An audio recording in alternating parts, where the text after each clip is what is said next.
Good afternoon, everyone. Thank you again so much for attending the Acting Educator Conference here, presented by Got Your Back Canada. I'm Anamika Wade. I'm one of the organizers of the event, and I am here today to introduce you to our amazing panelist, or our amazing moderator, Lara Arabian.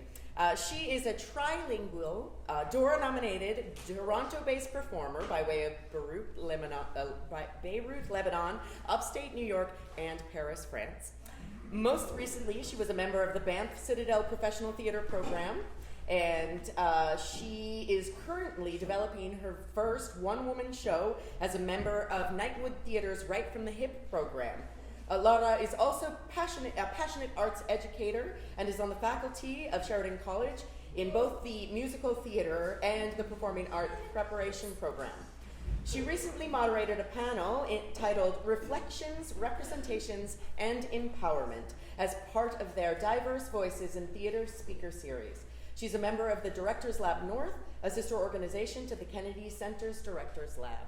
Thank you all for being here today, and please, Lara, take it away.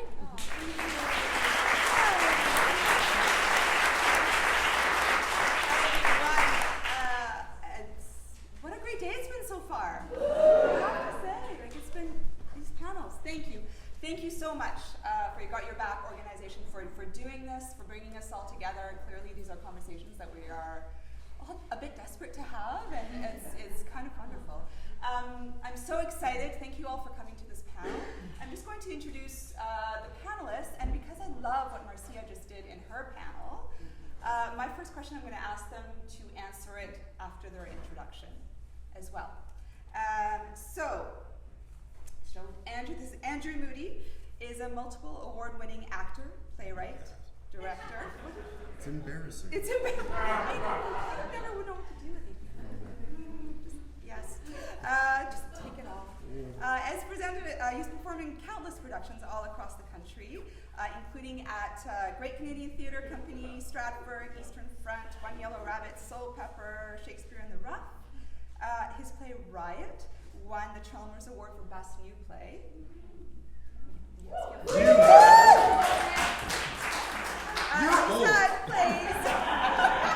You saw that play. He's had his plays performed at Blythe, Can Stage, National Arts Center. Won a WGC Award for Canada, and continues to be a screenwriter, director, actor, so many things. We'll move on to the question now, which is, what does inclusion, or the idea of inclusion, mean to you? Okay, really quickly, because I have a really great dinner party story about being turned down by theater schools, and I won't tell it here. Get me when I'm having a glass of wine. It's a whole thing, and it's really funny. But I couldn't get into a drama school. I was turned down by everyone I went to, and the National Theatre School said I didn't have what it takes to be a professional actor, blah blah blah. And so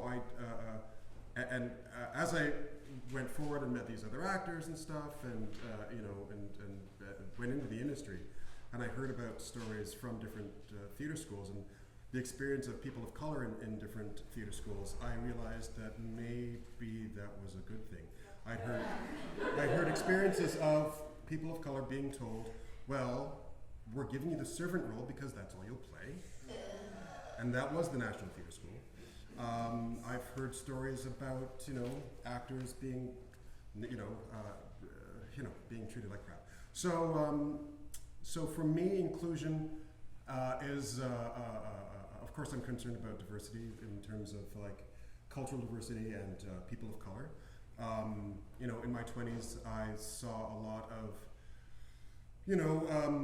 actors who, I was one, I was the black kid in the year at Ryerson, or I was the black kid at, in that year of George Brown or whatever, and I became concerned about that. I think, and also too, I'm very concerned about inclusion, not just in schools, but also in the theater at large. I think it is getting better, but that's a different discussion. But I think when it comes to teaching and diversity, I think it's crucial for, first off, to make sure that there are people in the room. One of the things I love about the Toronto Film School, I see people talking smack about the Toronto Film School. And I'm telling you right now, one of the things I love about it is that it is a grab bag of different cultures from all over the world every single semester. Some classes I have one student of European descent. Some classes I have, or like, I'll have someone who's Iranian and Israeli and, whatever, just in a class together, and it is awesome. So I love that.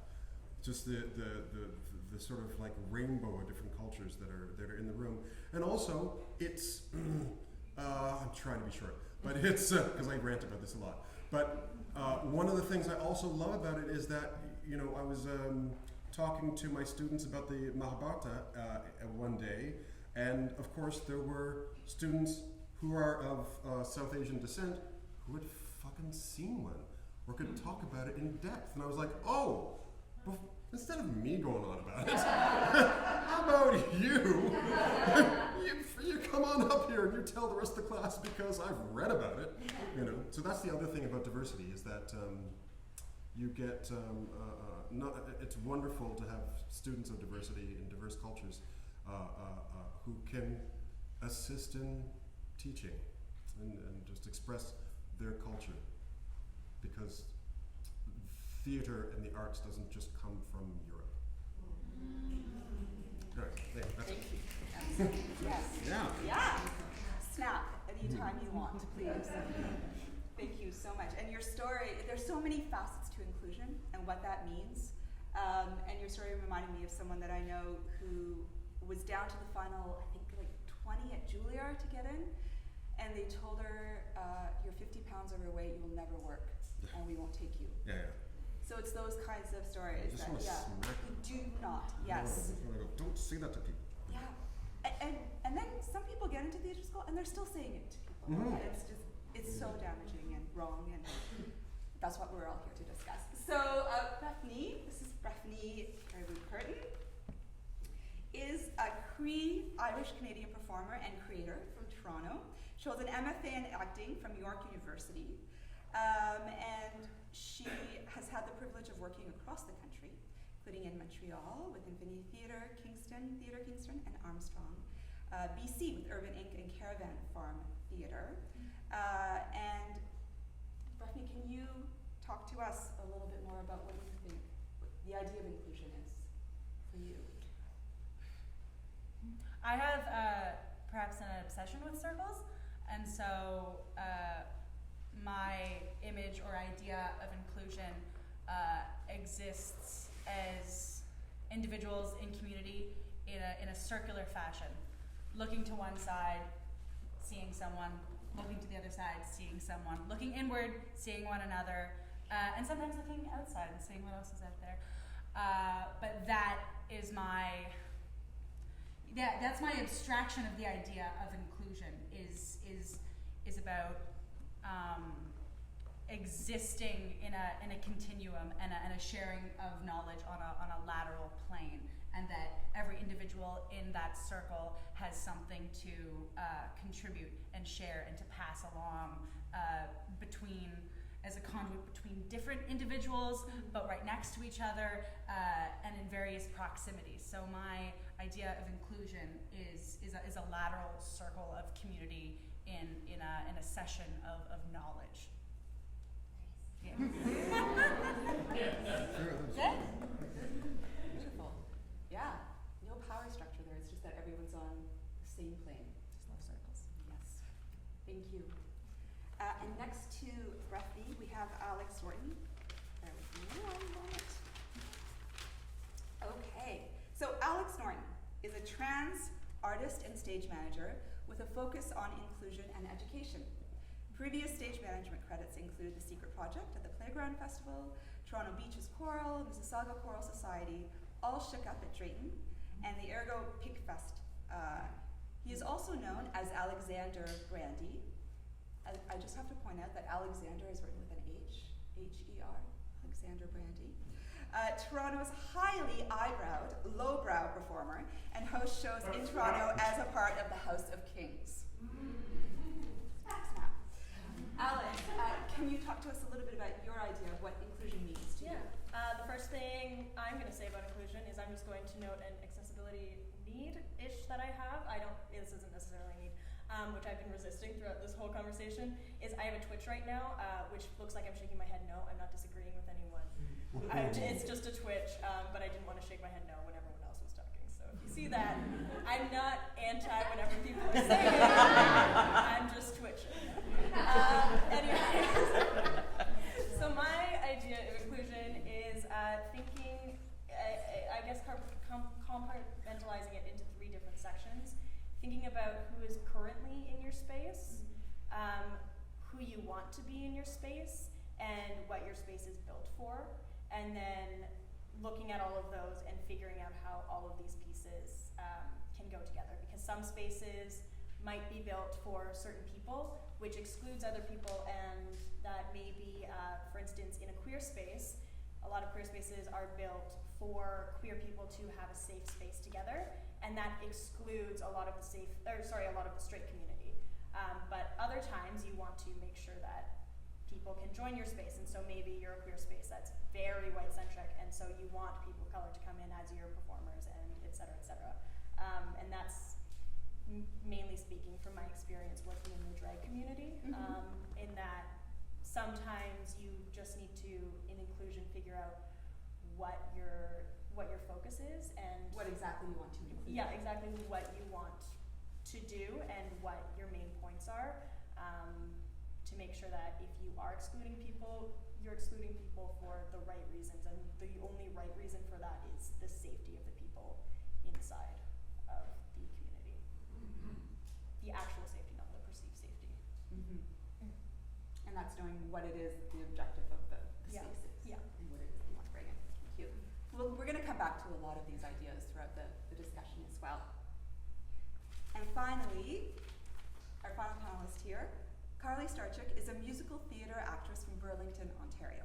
She's a graduate from Sheridan College's Preparation of the Performing Arts program and St. Lawrence College's Musical Theatre program. I'm just going to read the whole thing. Is that all right, Karlie? All right. Karlie has learned a great deal from theatre, using it as a tool to overcome obstacles in her everyday life, from facing social anxiety to obtaining her physical health. She has participated in the Rotary Music Competition. Her credits include the Burlington Student Theatre productions of Cabaret, A Chorus Line, and Urinetown, as well as St. Lawrence College's productions of Anything Goes, Les Mis, and Rent. She also participated in the 2017 Hamilton Fringe. And I'll just read the last part of what she had written. She will not stop until the world stops seeing her and other performance disabilities as a limitation and embrace it more as an opportunity.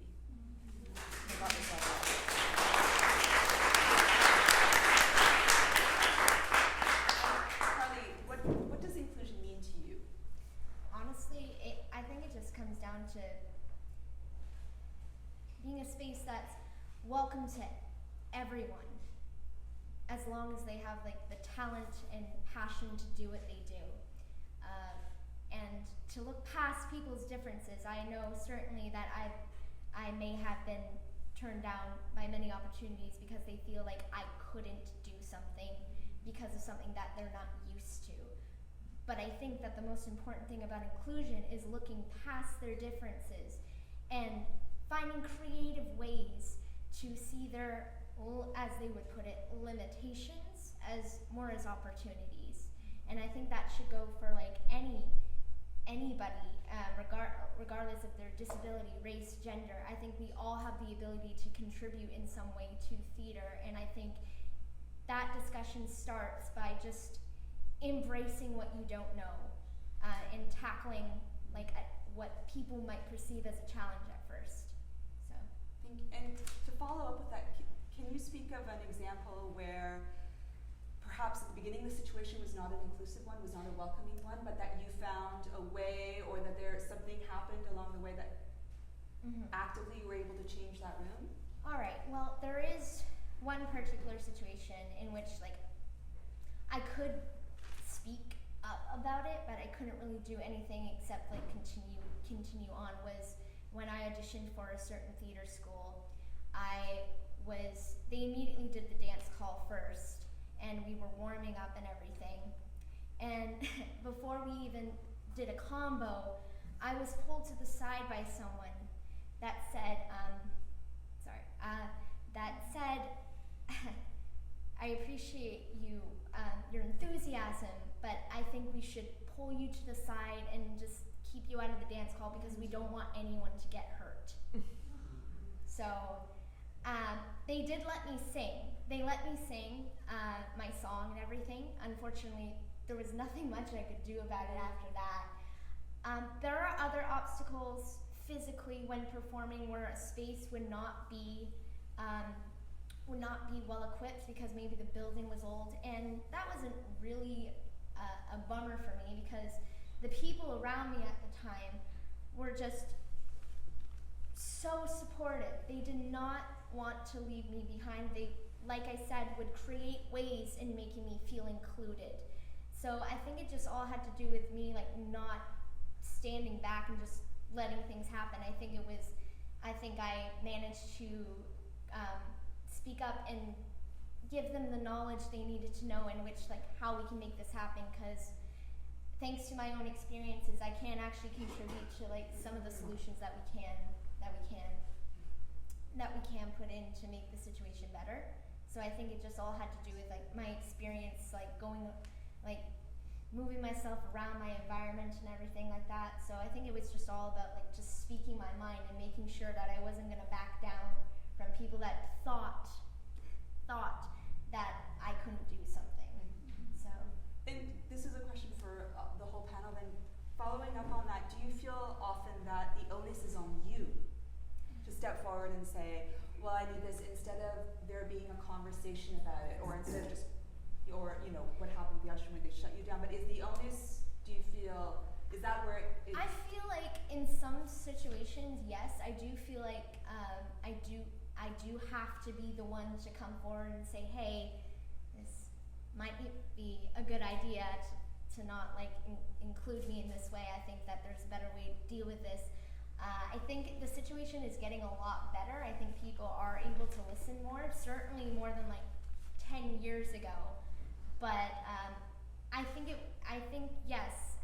it's important to still have a little bit of accountability for yourself, because not everybody knows your situation but yourself, and I think it's important to continue to speak out and educate people on that. But it would really help if people did like open up an ear and just at least ask questions. Like one of the major things that I feel like people are scared of is to ask questions. They think it's rude to say, so what is your situation, or what is this? And it's not. It's as long as you're not rude about it, as long as you have the genuine intention to learn about my situation and use me for my talents, then we can work together, you know? I think it's a bit of a give and take, you know? Like you keep an open ear, I'll make sure not to shut up. So I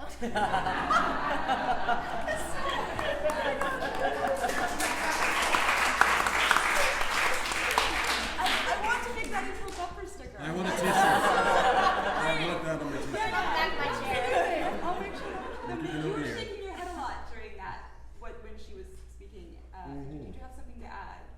Oh, I was just thinking about my sister, because she went to RADA in England, and it was like, it must have been like 10, 15 years ago, they opened up the school to people who are amputees, people who had other challenges, and they went through a growing pains period where they were trying to figure out, as well as the students as well, trying to figure out, they were trying to figure out how best to facilitate the teaching of acting to someone who doesn't have legs, or someone who is missing an arm, or whatever.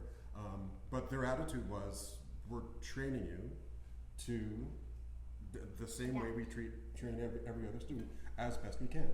You know, so you're going to learn fencing. How? Let's figure that out. I don't know. And I should check in with my sister, see how it did. But I thought that was amazing. No, I just want to know how, because it's been 10 years since you mentioned it. So I want to know how it's going now. But I think that that's something that we haven't even touched on in this country. You know, I don't think.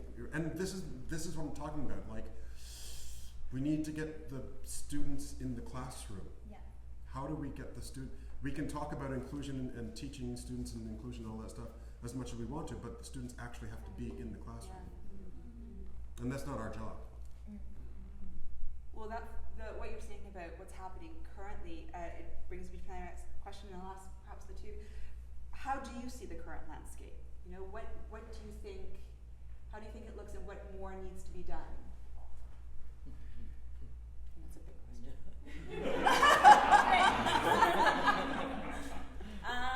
And the other panelists can answer as well, please. I think the current landscape has done a lot of improvement over the past little while, but there's still, I mean, that's such a big question. You previously asked us this, and we all took notes on what our answers were. Now none of us have an answer. I've seen, in my experience, I have a few examples of welcome. You're welcome. That the idea that it's like, no, like here's all this space for you, and you're so welcome, and like we're so happy that you're here and you're welcome. Exactly. Like, well, it's fine. And to kind of touch back on the onus of speaking up, there are instances in my experience where let's say the subject matter is uncomfortable, or it is not being handled in the best way, or the language that is being used is just, blatantly incorrect, then I've looked around, there's times I've looked around the room and I said, I'm gonna have to, it's me? Okay. As the voice as someone who, is an Indigenous woman, who on paper is very disenfranchised. I've realized that, learning from my mother's own experience, that having to speak at such a high volume just to be heard is a really common trend. And then looking to some of the other people in that room and saying, but don't you know that you have the power? Like, older white man, I was like, you know that this is not a thing, right? But yet it is down to me, this someone who, by all the metrics, I'm young, and I'm not necessarily the one with the biggest voice in the room that needs to address these issues. And I always found that confusing, because in some ways I've been set up really well for that, because I'm used to having to speak my mind in order to get things moving, to grease that wheel, to be like, hello. But at the same time, then there's also, there's the flip side to that, where it's all of a sudden, it is now, there's a lot of I don't know, maybe it's trepidatiousness, maybe it's fear of being wrong, or fear of speaking up, but it's, I found that a lot in my experience, that I said, okay, it's down to me, all right, it's going to be me then. Perhaps at those times it feels less like a conversation of a circle, and more of a structure. Yeah. Hello, hi. I hated being the black dude in the room that people turn to. I hated There's that. also that, yeah. It's like, what do you think, Andrew? It's like, Sorry, I relate so much to this. Right? My situation. It's like, and I understand, it's actually really important for people to feel free and open enough to say, I actually want to know your opinion, Andrew, because I want to make sure that I'm not doing something wrong or crossing the line. So it's really important that people feel comfortable to be able to say to me, Andrew, so what do you think about this? Or, like, using the N-word in this thing, I don't know if we should. And what's your opinion, Andrew? And I can give my opinion. It's fine. I shouldn't be so flippant. It's important to communicate that. It's true. But you know what? I just don't want to be the only dude in the room. That's what it is. That's what it is. There's an insane amount of onus on any person who's in any sort of minority to be that voice for every single person. And so, especially now that I do so much work in trans activism, I am always that person who's like, okay, so how do we go about this? And for the trans experience itself, there's such an intense storyline that there's no representation of anywhere in the middle. So there's before you're out, there's which is where I'm in now. That part doesn't exist. And then you're trans.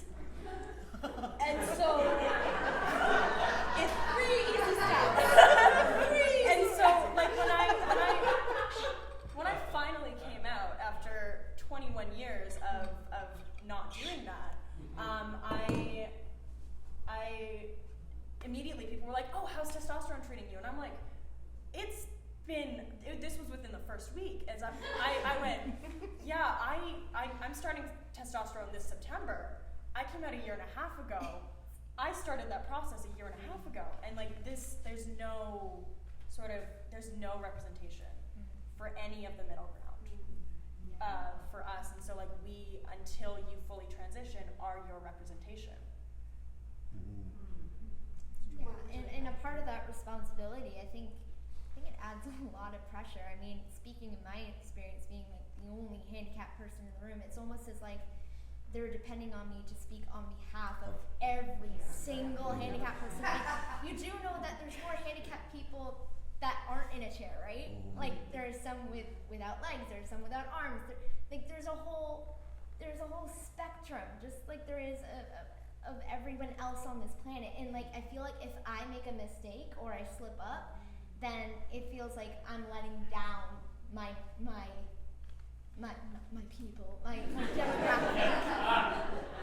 demographic. So it's almost like I'm my own person. Like we are all our own person. So like when people come to me and say, Karlie, what do you think about this? Like people doing that to handicapped people and that, it's like, okay, if you're speaking to me as an individual, I can certainly tell you, but if you're looking for like a grand scoped opinion from a handicapped person, I can't give that to you because I can't speak for anyone else. I don't think that's even fair, not just for me or anyone else being that representation, but for the people that just happen to have that label you have that aren't you know? Like I can't speak for that. So I think it's just important that yes, we are a minority in some sense, but in that minority there's a whole bunch of different people out there, and I think I think that puts it on the button that we need to speak up and have our voices be heard so we can hear so many other different points of view in that situation. And again, bringing those kids in that classroom does help as well. So it does put a lot less pressure on us to have to be that one token representation in the room. So, yeah. Following up on that, there's things that we can have agency over and what we can't, but what would you like to see changing within classrooms, or even teaching where, in order to foster more of that inclusion? What concrete things do you think can happen? Honestly, it's a lot simpler than I think what people realize, at least in my experience as a disabled person. Like, just the installation of ramps and elevators and lifts can make a world of difference for not only theater goers, but actors, such as myself as well.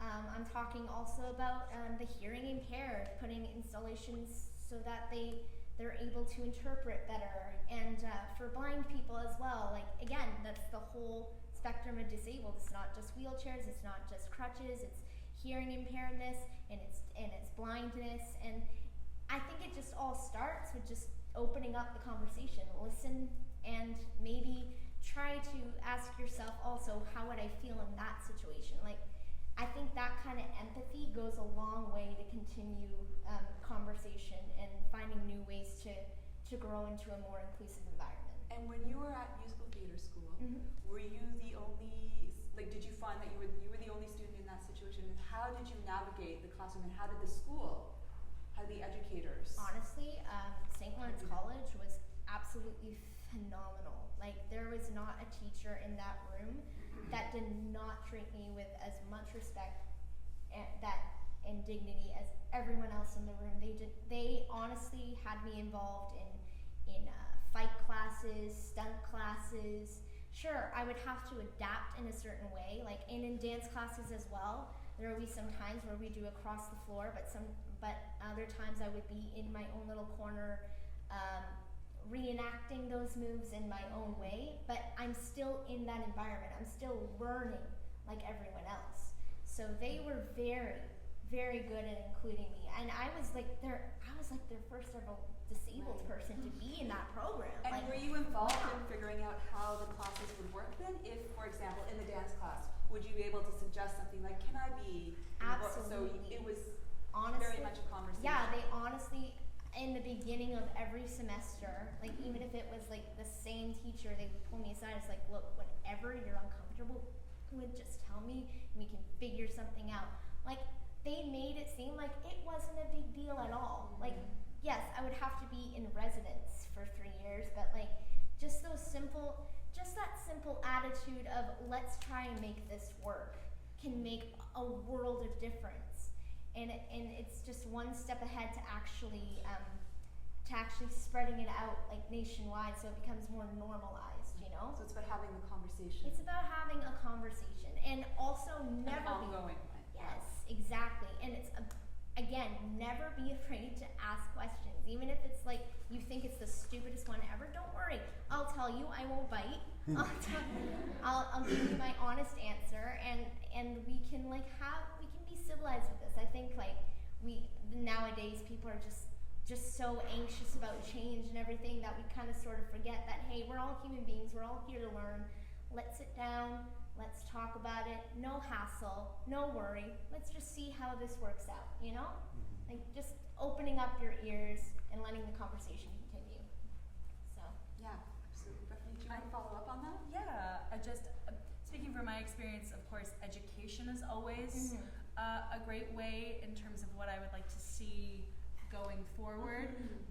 And so to kind of touch on what I said before, instead of, if my experience is I'm at the point where it's like, welcome here, but also hearing those stories of those individuals. Yes. Not just you're here now to fill the roles that have already been here before, but to tell the stories that have not been told, or have yet to be told, because that's where a lot of the learning will take place.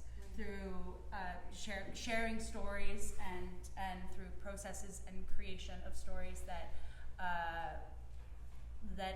educate by virtue of being there for the story, and then it illuminates more information, and so that is a huge part, because it's easy to say like education, just learn things, because it can be exhausting. It can be very exhausting to try and answer all of the questions. I find it can be a tax on myself. I love to talk, so there's a lot of time where I really love to engage and get into those kinds of conversations and answer those kinds of questions about my heritage, my identity, indigeneity, etc.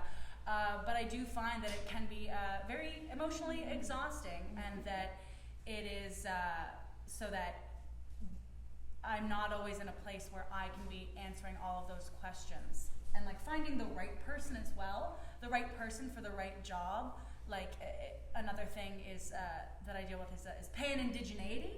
So there are so many things that go back to speaking for a collective that I really don't speak for, because there are so many different indigenous cultures, and that if someone wants to know more about the Haudenosaunee, or they want to know more about this Mi'kmaq character that they found in for a script, or that to seek out the right people for the right information, because and also with the legacy of colonization that this country has, there's so many parts that are missing for us as well.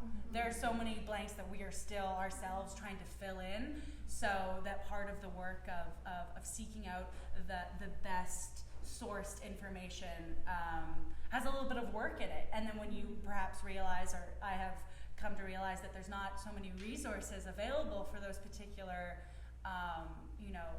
groups or people that you're trying to connect with, that's something in itself to really reflect on. It's given me a lot of pause, that it's like, wow, there's still a lot of internal healing, and there's still a lot of growth even within our own communities that still needs to take place, while allies are attempting to kind of create that space or ask those questions and be curious. So it can be delicate and effortful at times for myself.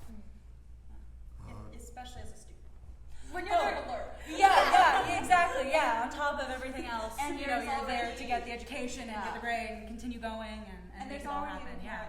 an power dynamic in those situations as well, which I think is important to recognize in those. Andrew. I was just going to say, inclusion also means the curriculum, and it is so important to make sure that you create a curriculum that has diversity. I was teaching theater history. I threw in some Afro-Ben because all the stuff I had in my curriculum was all dudes.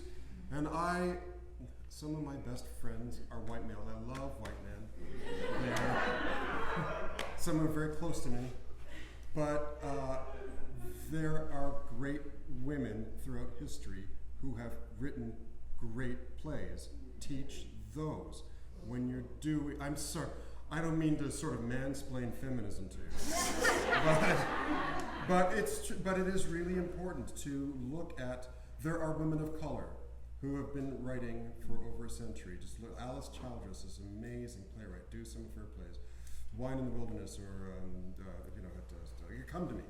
You know what? Judith Come to Thompson. me. Ask me. Sorry, what was that? Lion in the Wolf, Judith Thompson. And Judith Thompson is a great play, and Canadian playwrights too. Don't get me started about doing Canadian playwrights. God damn it. And also amazing playwrights who are neither man or woman. Thank you. Yes. Exactly. And Feel there's the some great, responsibility to you say. know. So just make sure when you're looking at the curriculum, just tear it apart. You know, just open it up. Just make sure you include. Just and if you have any questions about getting works of art from different cultures, then just ask. You know, ask around. Yeah. Sounds like so much of it is about the conversation and opening up all of that. And what you're saying about the curriculum brings me a little bit to my next question, which is, and how, I don't know if this did happen to you in school or not, or but navigating like the you're welcome, the token casting business. Yeah. So, Becky, yes. I'm just curious with the theater school experience, professional experience, all of that, and how do we, as educators and in the classrooms and as students, you know, navigating all of that is.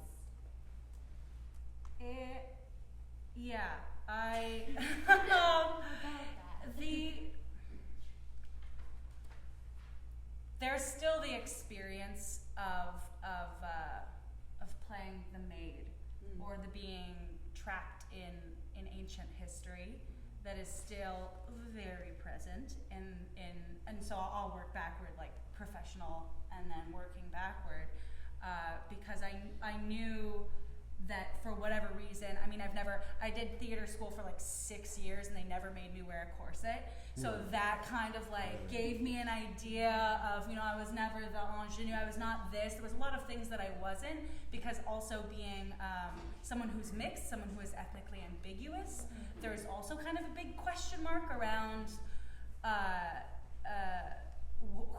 who you are cast as, what you can be. And so yeah, so that's something that, you know, I still deal with to this day of either, once again, like being trapped in a fictional ancient history as like as someone who no longer exists, which is a huge problem. And then also in those roles that are just like, yeah, you are the maid, you are the, you know, having these experiences being like, oh, I wonder what role. And then I'm like, oh yeah, okay, of course you want me to go for that one. And it's just, I think the thing that I find encouraging is that at least the artists that I know, we're just starting to make work for ourselves. We're writing the roles and we're creating the roles and we're collaborating with one another to just create the stuff and tell the stories that we want to tell because when you are not given many options outside of that and you have this I don't know, this burning desire to speak to a certain something, you just make it happen. And that, I think, well, a positive thing from my training was something that I took away, was that it's just like, if you want to do it, just do it. Like, just get together whatever you can, some friends, some ideas, and just go out there and make it happen to whatever degree of success, whatever that means. And so, yeah, so it's token casting. Very real, very much still a thing, and even being the size that I am, like not being a typical size, has played huge implications in like I hate going for fittings. Like that's just a thing that I loathe because it digs deep at the most fundamental insecurities that as a woman are built into me. And there have been instances that have really, I like to think that I healthily make my way through them, but have really cut to the core of like, well, I don't fit in anything. Looking at the rack and saying like, there's nothing here that's gonna fit my body. The idea that I don't look typical and that I don't have an acceptable shape is something that is that I also come up against. And it's another thing that, I mean, it fucking sucks. Sorry. I mean, to be perfectly candid. But yeah, there are many aspects to the idea of, especially in theater school, it's like, look at the kind of people that are that reflect your program, and look at the shapes and the sizes and the experiences of those people, because it's so important, and it'll play such a dramatic role in the way that they all experience each other and have an understanding of what it's like on the outside. And that thing of like what you're going to play this part, so that's all you're going to play in theater school. We're going to train you for it. We're doing you a favor. Right. I actually understand it. There is a problem, and I get it, and I empathize with cross-color casting, where it's okay to put a black student in a white role, but you can't put a white student in a black role, right? Or at least that's what you feel. I have allowed schools to do my play Riot with white students because I don't mind, and I actually think it's important. And it was a high school, and they said, "Can we do it, Andrew?" I'm like, "Sure, whatever," because I thought it would be important for those students to hear out loud the content of the play. But I can understand how a teacher would be very concerned about that, and I can understand the problems with it. But maybe there's got to be a solution. There's got to be a solution where you can get the students of color in your class the challenges that they need to face head on a really great challenging role, and also use plays and content that have diverse characters in them, and have everybody learn from the experience. It's hard. Is that something that you're working on with your classes? Yeah, and I try to. I don't like the idea of like doing one big play or anything, and then having like, so one actor has to be the star, and then the other actors or whatever, and then everybody else is peons or whatever. I like breaking up to the class so that 2 or 3 students will have a good chunky role in something. I'd rather do that, so that there isn't one sort of, but it depends on what you're teaching. It depends on if you can, if you're allowed to do that. And I teach audition classes for film and television, so I'm constantly giving students sides of, this character was meant for an older woman, but you're going to do it because the content of the audition piece is what's necessary. But sometimes I'll give a white actor something that was meant for a non-white performer, because the content of the audition is important for them to learn, and I want them to just focus on the acting. But also too, as a performer, I've had the experience of walking into an audition room and the person who's auditioning against me in the same role as an Asian woman, and so you just have to. That's a reality that exists out there. Sometimes when films are auditioning people, they don't know what they want, so we'll call on you and me to play, some like Marvel movie. We don't even know what it's called. And you're playing, and you sign 6 NDAs. It's for the Canadian role, so it's got to be the technician, in the X-Men mansion, right? So we get those sides, right? What you bring up is such an important point about content in the classes and what we're presenting in terms of teaching and in terms of, what is the material that we're teaching with. Just as a small underline, I was recently speaking to an artistic director who was talking about general auditions, and she was saying that over 90% of the time, the general auditions that she's seeing with theater students, recently graduated theater students, is pre-1990. And that struck me so much about what is it that we're passing on? What are the current conversations that we're having in theater? Like, clearly there's a weird disconnect that's happening if we're teaching now, if we're trying to prepare them for our current landscape, and yet the syllabus or whatever that we're using is from a long time ago. So, which has its worth, obviously, but over 90%. That really struck me so I think it's crucial what we're bringing forth in terms of the subject matter. What are we putting into the hands of the students in terms of content to learn from? Okay, so I have a really different experience from everyone else here. I'm an able-bodied white person, and I didn't come out until after I graduated university. I was out to 10 people, 5 of them I met at bars and never talked to again. It's really easy to come out to people when you're never going to see them again. It's a really simple thing to do.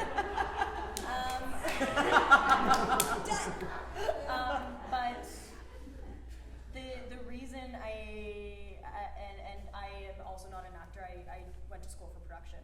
The reason I always would come out to friends and then not come out at school was because of the language that people were using. People were always very much like, oh, ladies and gentlemen, this. And when there were trans students in the room, and every time I was like, okay, I think I'm going to do this, it was, so anyways, someone else says she, sorry? And then it's the long conversation, which is not the conversation we're having right now, but the experience that I can bring to this, because I don't act, is that it's all about the language that we use, and it's about correcting yourself, but also making sure that you're continuing to learn alongside your students.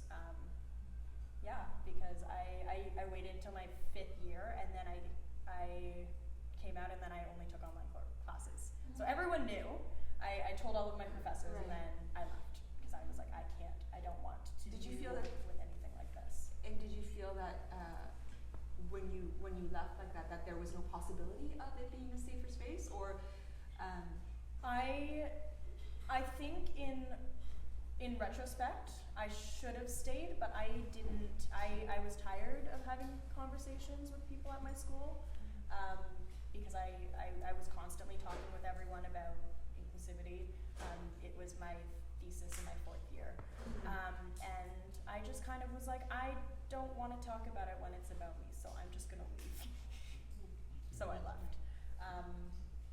Which is one of those things where it's like, I think that's a totally fair thing for me to have done, because I don't want to be the person who says anything, but it is an insane privilege that I have that I got to do that, because I didn't have to be the person who people could see as different until I wanted to be. Right. I would like to leave some time for questions, and I think we've got 20 minutes. Okay.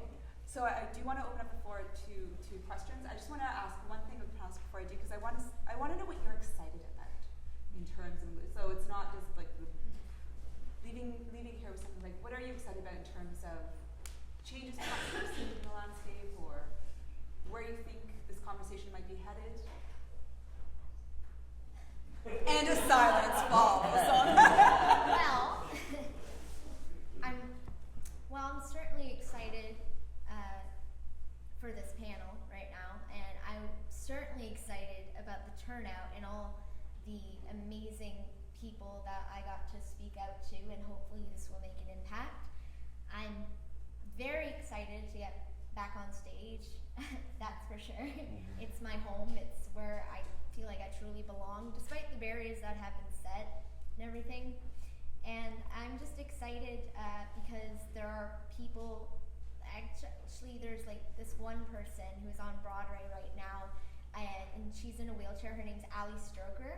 She's in Oklahoma, cast as Ado Annie. And I'm really, really excited of her showing people that not just able-bodied people can play those types of characters. I was about to say about navigating through for being casted. Honestly, I've given up a long time ago about token casting in my experience, because let's face it, there aren't really any wheelchair roles out there right now on stage. So what I've always tried to do is I tried to encompass my own personality into the character itself. Like for instance, I once auditioned for a 25th annual Putnam County Spelling Bee, and I really saw a lot of myself in the character Olive Ostrowski, who is very much isolated from her parents, but she loves going to the spelling bee and being her best self. And I kind of incorporated what would it be like if, would it make sense if Olive was in a wheelchair? Because if you, and again, that was also a role that Ali Stroker played, like way back. So it kind of got, so like just being able to encompass my own personality into it has got me a lot further than just like pulling myself back and, you know, knowing my place and everything like that. So I honestly, I've given up on token casting because like not only is it not really a thing for me, but I think it just kind of silences a lot of ideas. I think it kind of pulls people back a little too far. Like we're seeing Rodgers and Hammerstein shows that wouldn't have normally been casting Black people to play leads. Now you see, I think his name is Joshua Henry. He played Billy Bigelow in Carousel. Like I think that was like very revolutionary. And now we're starting to see those kind of conversations happening where like maybe it could be this. It could be different, but it won't like. You'll leave with the same effect of the show as you would have in any other production. So again, I'm excited for that kind of mindset to change in a way. So, and I really hope it does. So, yeah. I'm excited for diversity to grow so much more. I'm excited to see people on these panels who are Black, Indigenous, trans, wheelchair users, because that we are all one version of something, and like to see all of that and more in each people, where it becomes a lot more complex and interesting than what we can be as individuals representing one individual thing.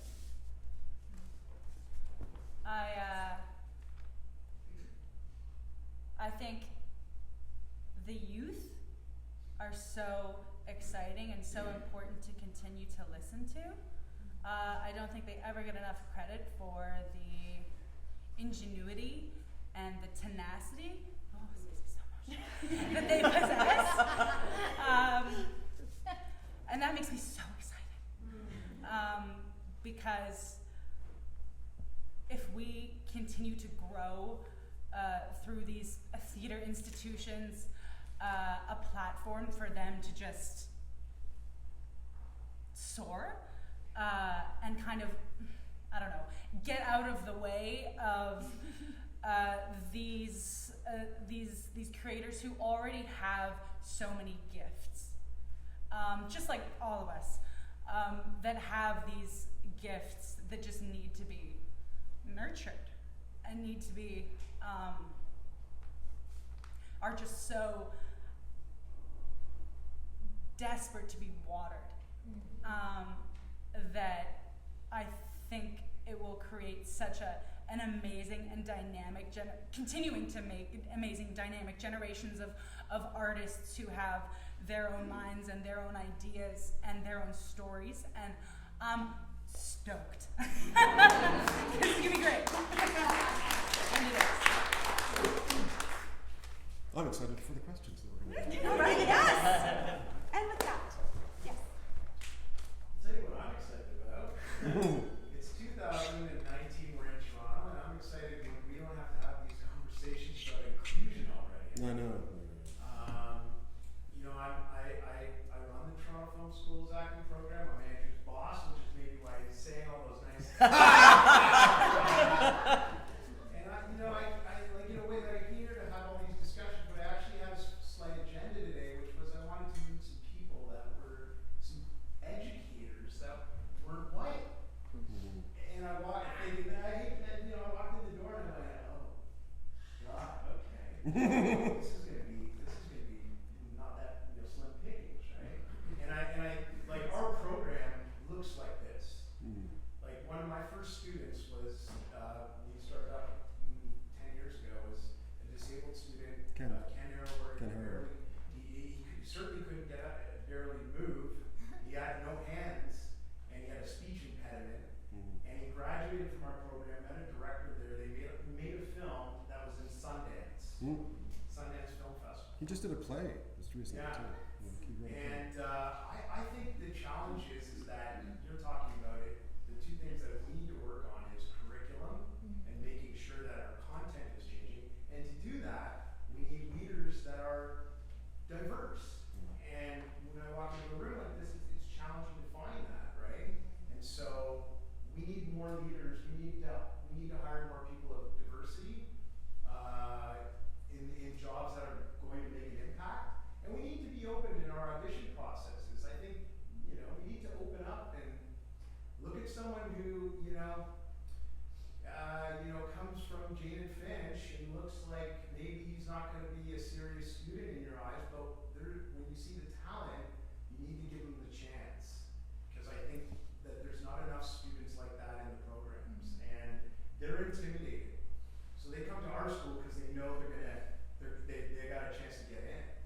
And I think they're intimidated by a lot of the theater schools, and I think we need to see more teachers that they can look up to, that they can be mentored by, and so that's what I would encourage. I'm excited. Now do I get a raise now?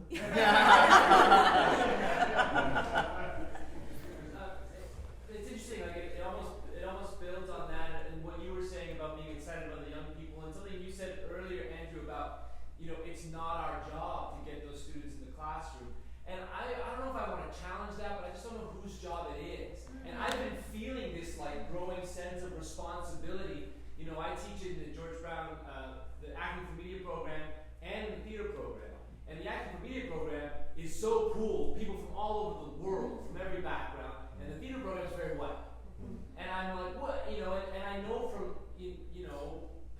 being younger myself, and I didn't feel like there was anyways, the thing about, I don't think a lot of these people are looking to theater and going, oh, there's a place for me there. Because it feels like entrenched in something that doesn't represent where they're coming from. Because this Acting for Media program is brand new. I don't know how it's advertised, but all of a sudden all these young people are like, yeah, I want to do that because this is what they're consuming, this is what they're relating to. And so young people who are first generation Canadian or whatever the hell are drawn to this program, but they're not drawn to the theater program for some reason. And it's like, I feel this impending responsibility. Like I want to go somewhere and be like, hey, theater's cool, come in. Because I want those stories. I get bored with the old stories going to the theater, And so I just wonder whose responsibility it is to get these students in the classroom, to give these young people the skills and the tools to tell their stories. Because I don't know who's gonna do it. Well, they're out there, man, and I know for a fact that there are these high school students who are coming from maybe different neighborhoods, or not just Jane and Finch. They could come from anywhere, but they just don't know if they're going to be accepted, right? So maybe they don't apply. Maybe they self-select. They go, I'll think about going to George Brown, but really, are they going to get someone like me? And then they just don't apply. So it's maybe a bit reaching out, going to high schools and saying, hey, no, seriously, if you want to apply, please do. Yes, in the back. Sorry. You, yes. Looking back, yes. Sorry, I can barely see you.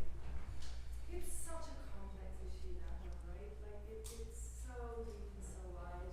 It's true. Yeah. It really is, and I think that we have to acknowledge that because different institutions have accessibility issues. I did not train at a university in England. I trained at a conservatoire. It was very working class. I came to North America and I was like, what's the university theatre schools?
But also too, I agree, but also there are kids like me who just don't get into the school. And you want to get into the school and you don't get in.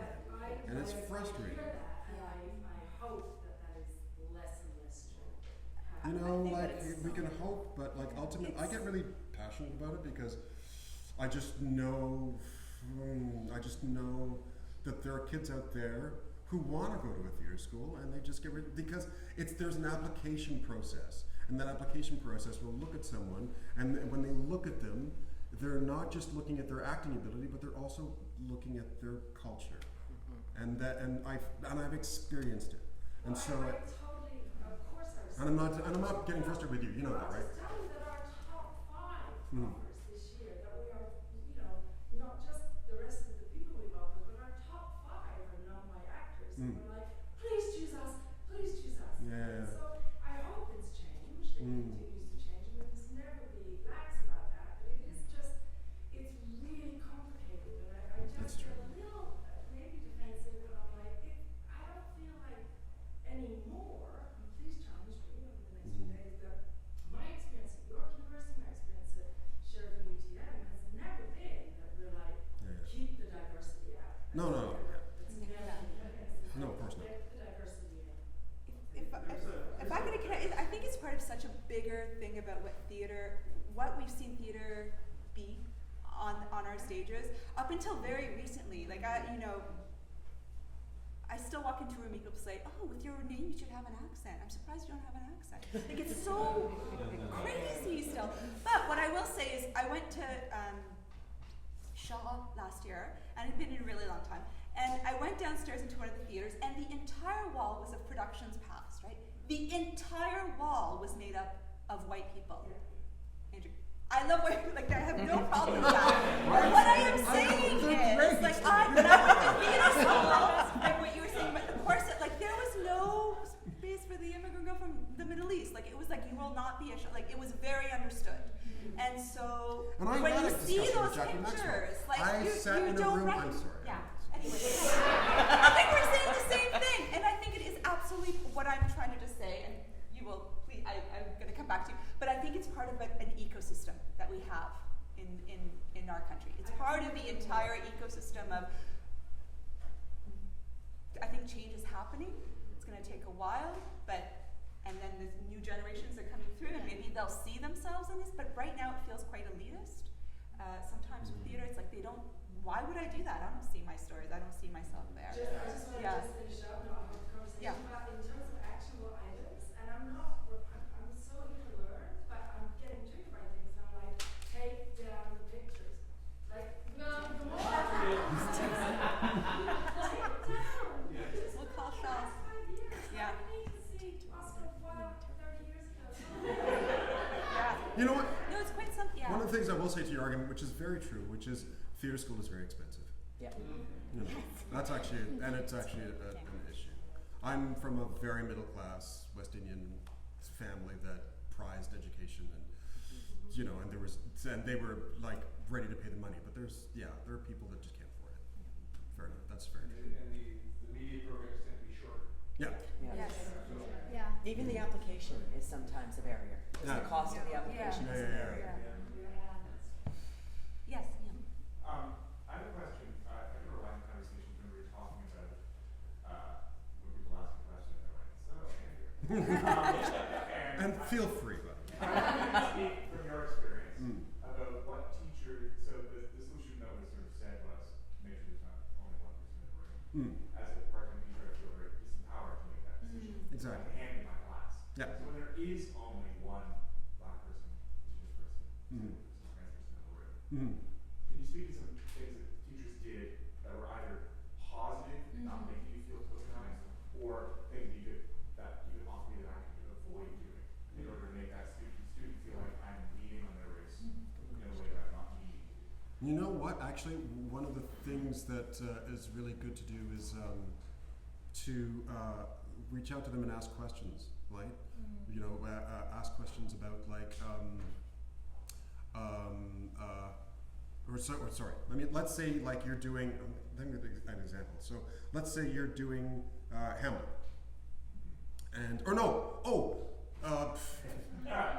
like the Scottish play or something, And I'm trying to think of a very specific example, but you know, you've got that student playing a role or whatever, and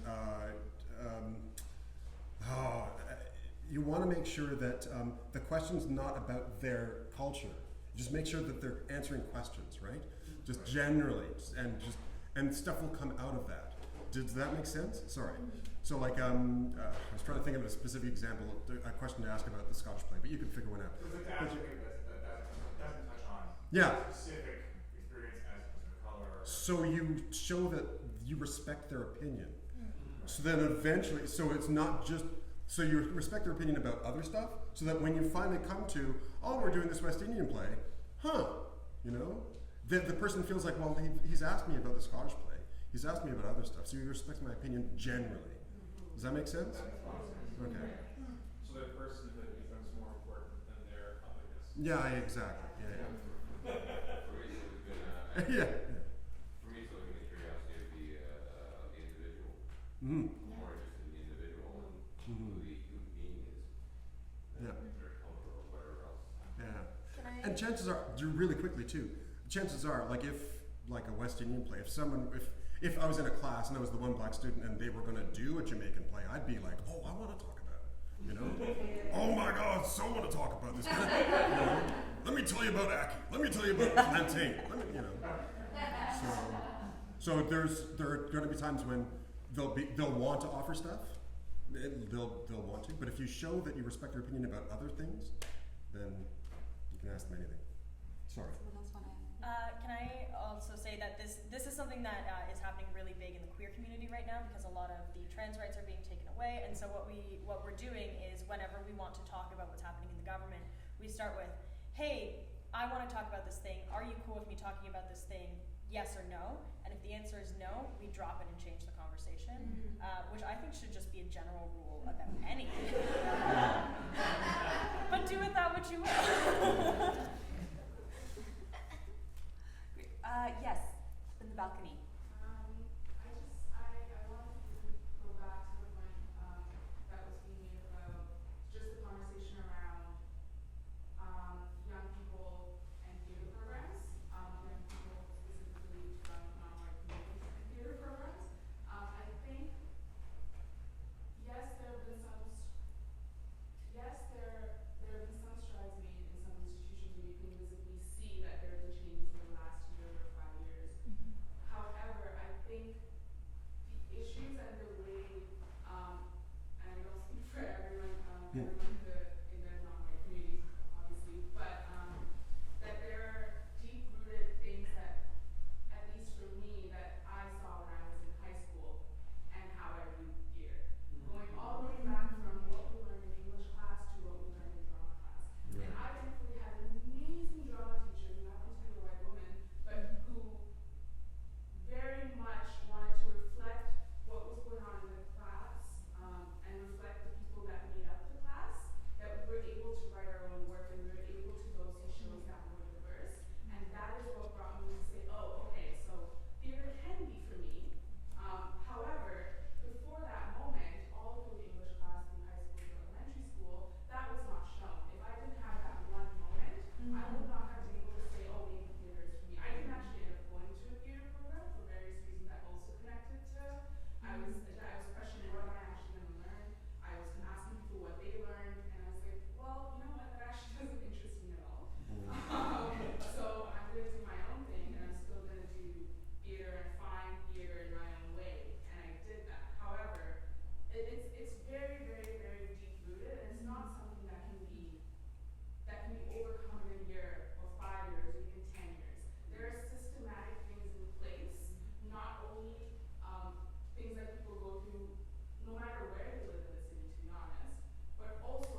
educational institutions are, are fundamentally colonial and are tied into patriarchy. These things, these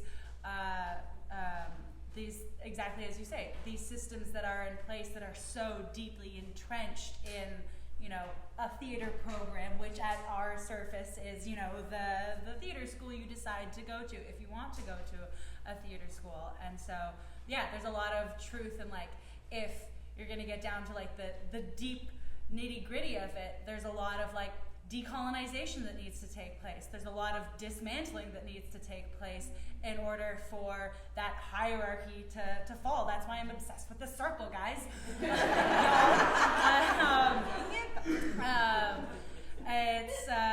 It's bringing it all to a lateral plane of knowledge and finding collectively different ways to approach this knowledge sharing, which goes back to my passionate talk about the youth, is that, sometimes in theater school, I felt like I was being treated as this empty vessel that needed to be filled with information. And it was like, I was already full. We're already full. We just need to figure out how to use what is already deeply inside of us to create art.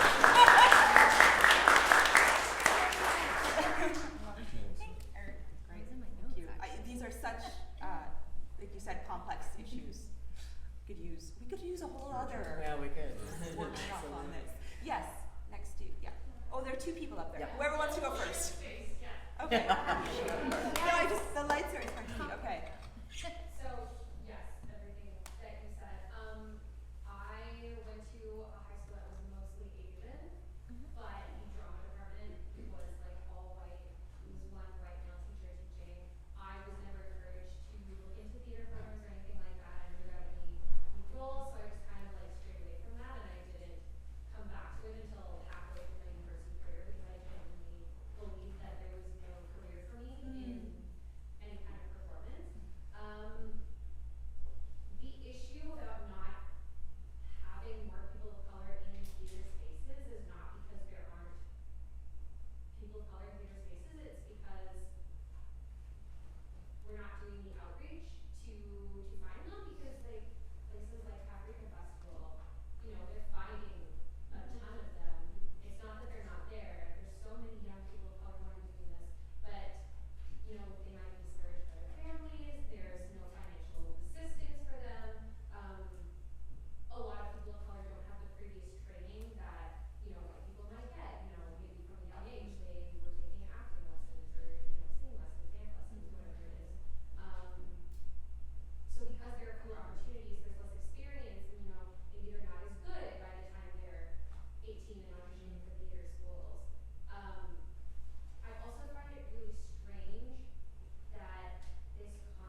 within the scope of theater programs.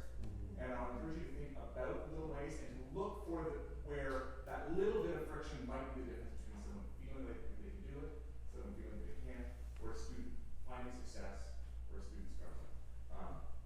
Sometimes it doesn't take much, but it does mean you have to really listen hard to the students. And I think the Preview models that really exceptionally well, as do put them like the gaming project, which does the same thing. And so if you have a chance to talk with representatives of the gaming project, I will be here in a moment for our wine and cheese. She comes just with cheese. But please talk to those people about those programs, because I think that they model a new way of approaching training, and that we in bigger institutions have a lot to learn from. Thank you so much. I just want to pass the mic over to myself. You go for it. Thank you so much for advocating for paprikas, like with coaching theater making and inclusivity, and also the gaming project, for offering meals before theater making happens, putting intention to clearing the space, whether that be like energy, like literally wiping out the floor with like towels, which is like a Buddhist tradition to a certain degree as well, or even like sage practices with like indigenous roots. So including those ways of cleansing the space and being like we are all one, we are all together in the space.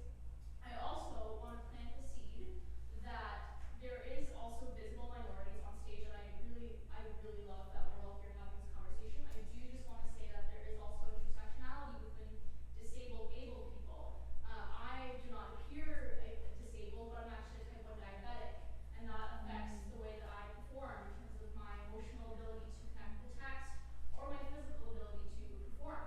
So just being able to have those conversations with even people that you may not know what they're dealing with, and be like, hey, are you okay? And that the one-to-one interactions are almost sometimes safer for people who don't feel like they can have those conversations. So allowing them to advocate for what they need from the space is also very important. So if you can allow your artists in your room to talk about those things and have the space to actually be allowed to be expressing what they need from the space, as opposed to being like something that was said in the previous conference about accommodation, just don't be performative about it. I know it's like a really nice thing to be like, hey, is everyone good? Some people don't feel comfortable in that setting to actually advocate for their own needs. So just approaching that person and being like, I know that you're dealing with this right now. If they had explicitly said, like for me, when I went through theater training, I was like, I'm type 1 diabetic. I'm going to be eating sometimes in class, and I don't want to be made to feel different because of that.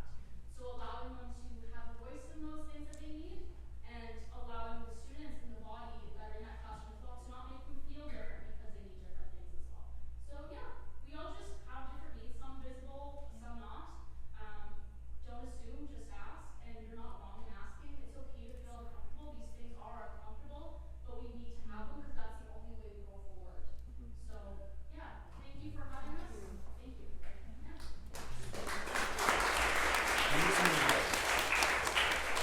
I just wanted to very quickly add something too. Like I came to Toronto in the late 80s, early 90s, and things are way better too, right?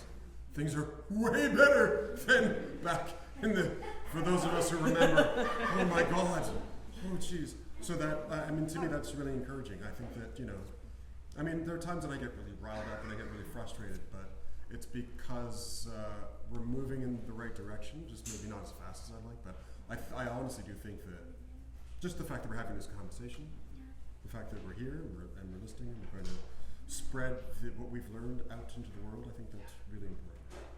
Yeah, these types of conversations didn't exist when I went to theater God, school. no. So it's, yeah.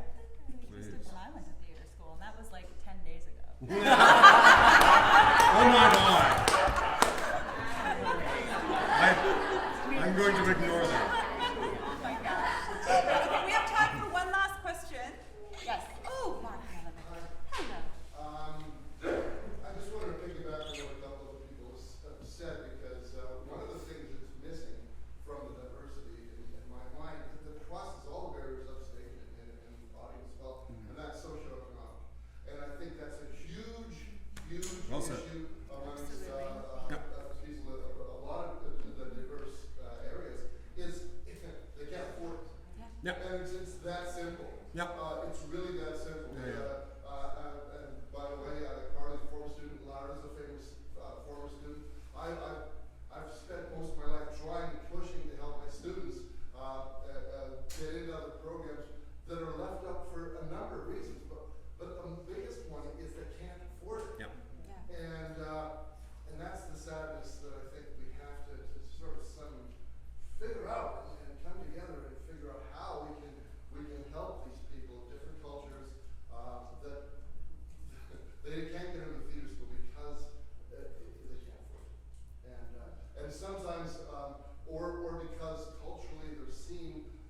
it's not a prejudice, but they're seen in the wrong light because they react to things differently than other cultures do. And I've seen it where people go, well, yeah, but they're this way. And they don't take into effect that they're that way because it's a cultural thing. It's not because of attitudes, it's more cultural.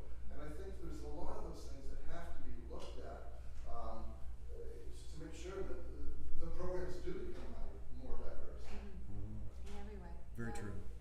Absolutely. Yeah, if I could respond in some way to that, I think it really is important to acknowledge that there is a lot of expense when it comes to helping someone with a disability navigate with their program, whether it be physical or like not seen face first. Oh, sorry? Interpreters. Yeah, interpreters and stuff like that. I think in my experience though, I think it just all has to do with I think it all just starts with the attitude. Like you said, let's come together and figure this out. Like I know, for instance, sometimes places aren't gonna be accessible. They just aren't because of the building style and everything like that. But there are ways to overcome it. There are ways in which hey, I can have my chair be lifted, or maybe we can have, we can get someone we know who can interpret for someone who is deaf. Maybe we can give extra time for someone to meet their medical needs or something like that. So I think it just it just starts with a conversation. And putting yourself in that person's shoes really does help. How would I feel if I were in this situation and I really want to do this because I'm very passionate about it? How do you think I would feel if I were pulled back by it?